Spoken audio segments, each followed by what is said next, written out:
Assalamualaikum warahmatullahi wabarakatuh dan salam sejahtera. Kami daripada kumpulan anti bully cyber yang terdiri daripada Muhammad Safwan, Nabila, Nurul Izzati, Ili Damia, Muhammad Hazazi dan Sam Yuhong ingin membentangkan tentang tugasan dua atribut kejayaan graduan yang bertajuk bully cyber. Apa itu bully cyber? Pada era perkembangan gadget dan telefon pintar ini, masalah bully cyber kian meningkat dalam kalangan anak muda maupun orang dewasa. Menurut sumber yang direkodkan pada bulan Mei 2019 oleh DIGIS 2018 Yellow Heart Cyberbullying and Youth Disposition Survey, 20.5% kanak-kanak masih bersekolah memberi maklum balas bahawa mereka dibuli, manakala 42.1% lagi menyedari rakan mereka dibuli.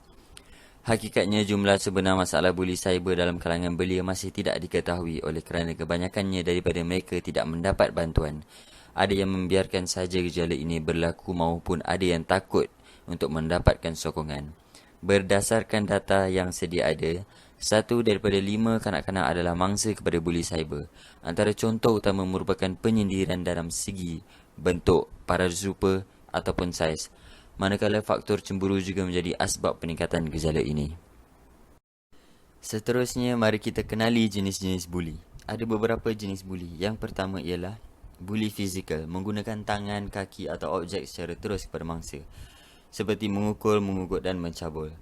Yang kedua, buli mental, membabitkan emosi mangsa dibuli, mengejek atau mencerca, memaki hamun dan gangguan seksual. Yang ketiga, buli cyber, memperdaya mangsa atau menjatuhkan maruah mangsa di alam cyber secara terang-terangan. Yang keempat, buli jalanan, melibatkan pemanduan tidak beretika seperti membunyikan horn atau memprovok dengan menekan-nekan minyak. Dan yang terakhir, buli kerja, iaitu membuli mangsa seperti memaksa membuat kerja di luar bidangnya. Apakah perkembangan masalah buli cyber di kalangan masyarakat? Data yang diperoleh dari UNICEF dan Setiausaha Agung Wakil Khas PBB menyatakan 1 daripada 3 golongan muda telah menjadi mangsa buli cyber. 1 daripada 5 ponteng sekolah akibat terkesan daripada buli cyber. Rangkaian yang terlibat merupakan Facebook, Instagram dan Twitter. 457 atau 9% mengaku menggunakan platform digital untuk membuli. 63% tidak menyedari terdapat perkhidmatan bantuan talian buli cyber. Apakah penyebab berlakunya buli? Yang pertama, kurang didikan keluarga sejak kecil. Yang kedua, kurang kasih sayang oleh ibu bapa ataupun orang sekeliling. Seterusnya, kurang pemantauan ibu bapa sejak kecil, masalah emosi, angkuh dan pentingkan diri, tidak bersalah dan berasa kasihan, berasa puas untuk terus membuli, dan akhir sekali adalah timbul perasaan cemburu akan mangsa buli. Ini pula adalah faktor berlakunya buli cyber. Yang pertama, boleh menyembunyikan identiti. Yang kedua, penggunaan perkataan negatif yang berleluasa di alam cyber. Yang ketiga, bertujuan untuk memalukan atau sebagai bahan jenaka di media sosial. Yang keempat, kebebasan dunia cyber yang tiada batasan. Yang kelima, isu biasa dalam kalangan remaja. Antara kesan yang akan terjadi kepada mangsa buli cyber ialah mangsa akan berasa resah dan tidak selamat. Hal ini kerana pembuli cyber ini menyerang mereka melalui komputer ataupun telefon bimbit pada bila-bila masa dan di mana jua mereka berada. Ini menyebabkan mereka berasa tiada lagi tempat untuk berlari dan menyelamatkan diri. Seterusnya, kesan buli cyber ini juga membuatkan mangsa rasa terdedah dan terhina kerana kebiasaannya buli cyber ini berlaku di ruang cyber yang terbuka luas kepada orang ramai. Seterusnya, mangsa juga akan mengalami kecemasan emosi serta kemurungan. Mangsa buli cyber ini akan sentiasa merasakan diri mereka tiada harga lagi dan berasa tidak yakin kepada diri mereka. Selain itu, buli cyber ini juga meningkatkan risiko tinggi untuk mangsa membunuh diri. Apabila mangsa sentiasa diseksa oleh pembuli cyber ini melalui teks, media sosial dan lain-lain, mengakibatkan mereka berasa salah satu cara untuk melepaskan diri mereka daripada penyiksaan ini adalah dengan membunuh diri mereka sendiri. Ini adalah keratan akhbar yang pertama yang diambil dari Berita Harian Rabu 3 Januari 2018 yang mengisahkan tentang seseorang individu membunuh diri angkara dibuli cyber. Keratan akhbar yang kedua pula yang diambil juga dari Berita Harian Selasa 29 Oktober 2019 juga mengisahkan tentang pembuli cyber yang tidak berhati perut dan berlaku keji terhadap individu-individu yang dibuli. Berikut adalah langkah-langkah untuk membantu ibu bapa, anak-anak, sekolah dan juga kerajaan mencegah dan menghentikan buli cyber. Ini merupakan peranan mangsa buli cyber ketika dibuli. Mangsa buli cyber boleh berkongsi masalah yang dihadapinya bersama orang yang dipercayainya seperti ibu bapa mereka. Selain itu, mangsa tidak digalakkan membalas sebarang komen atau mesej daripada pembuli. Mangsa juga tidak digalakkan membawa mesej komunikasi pembuli kerana ia boleh menjadi bukti kukuh untuk mendakwa pembuli tersebut. Mangsa tidak dibenarkan untuk bertemu pembuli dan juga mangsa perlu melaporkan kejadian tersebut kepada polis sebagai langkah awal dalam pemberian amaran tidak berkesan.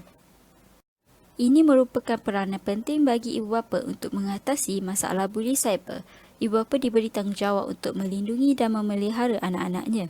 Ibu bapa seharusnya memulakan komunikasi yang mesra bagi mendekati anak-anak mereka untuk mengetahui masalah yang dihadapi mereka. Ibu bapa juga perlu mengawasi penggunaan internet anak-anak mereka melalui penetapan had masa menggunakannya. Selain itu, ibu bapa juga perlu menunjukkan teladan yang baik kepada anak-anak mereka. Akhir sekali, ibu bapa juga perlu mendidik anak-anak mereka dengan agama yang menggalakkan setiap penganutnya supaya sentiasa berbudi pekerti dan bersopan santun. Merupakan tempat menimba ilmu. Namun gejala buli cyber ini sering berlaku di luar kawasan sekolah dan dibawa ke dalam internet. Memandangkan kes buli cyber ini semakin meningkat, terdapat beberapa langkah yang pihak sekolah boleh lakukan. Pentadbiran sekolah perlu mengintegrasikan pelajaran khusus mengenai apa itu buli cyber, kesan buruk yang boleh ditimbulkannya dan apa harus dilakukan jika seseorang menjadi mangsa buli cyber. Selain itu, membuat polisi mengenai penggunaan dan penyalahgunaan teknologi. Pentadbiran sekolah juga boleh melakukan sesi pendidikan bersama pelajar, ibu bapa dan kaki tangan sekolah. Pentadbiran sekolah boleh menubuhkan gerakan pasukan anti-buli bersama pengarah lembaga sekolah, pengetua, wakil pelajar, ibu bapa serta kaki tangan sekolah. Akhir sekali, mengadakan kempen anti-buli cyber dan pengajaran tentang etika cyber. Selanjutnya, Kementerian Pelajaran juga merupakan peranan penting dalam menangani gejala buli cyber ini dengan menekankan isu gejala ini ke dalam pendidikan sekolah, menerapkan ke dalam mata pelajaran tertentu seperti pendidikan Islam, pendidikan moral, pendidikan sivik dan sebagainya. Kementerian juga perlu bekerjasama dengan agensi tertentu untuk kempen kesedaran dan ceramah kesedaran mengenai gejala buli. Dengan cara ini, remaja dapat menunjukkan kemungkinan kesan sampingan dari buli dan tidak dapat mengambil tindakan terhadap orang lain. Konklusi yang diperoleh daripada gejala buli cyber ini adalah implikasi buli cyber terhadap seseorang individu adalah sangat besar. Impak jenayah ini tidak boleh diambil ringan kerana mangsa buli cyber memerlukan sokongan dan bantuan yang sewajarnya. Emosi mereka bakal terganggu dan dapat menjejaskan perkembangan masa hadapan mereka. Terdapat kes-kes yang direkodkan sehingga mangsa buli cyber ini telah membunuh diri akibat tidak dapat menanggung tomahan dan caci makian oleh orang ramai. Ibu bapa, guru dan juga rakan sebaya memainkan peranan penting untuk mengelakkan gejala ini terus berlaku dan anak-anak harus dipantau akan tingkah laku dan perbuatannya. Seperti pepatah, melentur buluh biarlah dari rebungnya. Jika anak-anak kita diajar perkara yang baik ketika masih kecil, masalah ini tidak akan terjadi pada masa hadapan. Refleksi diri yang boleh dititik beratkan oleh setiap individu adalah kita hendaklah memberitahu pihak yang betul seperti ibu bapa apabila mendapat ancaman buli cyber. Kita juga perlulah membuat hantaran sosial dengan tidak menimbulkan spekulasi antara pengguna lain seperti caci maki dengan menggunakan bahasa yang kesat dan lain-lain. Kita juga perlu menitik beratkan tentang segala usaha pengurangan kes buli cyber dengan menjadi pengguna internet yang baik dan berhemah.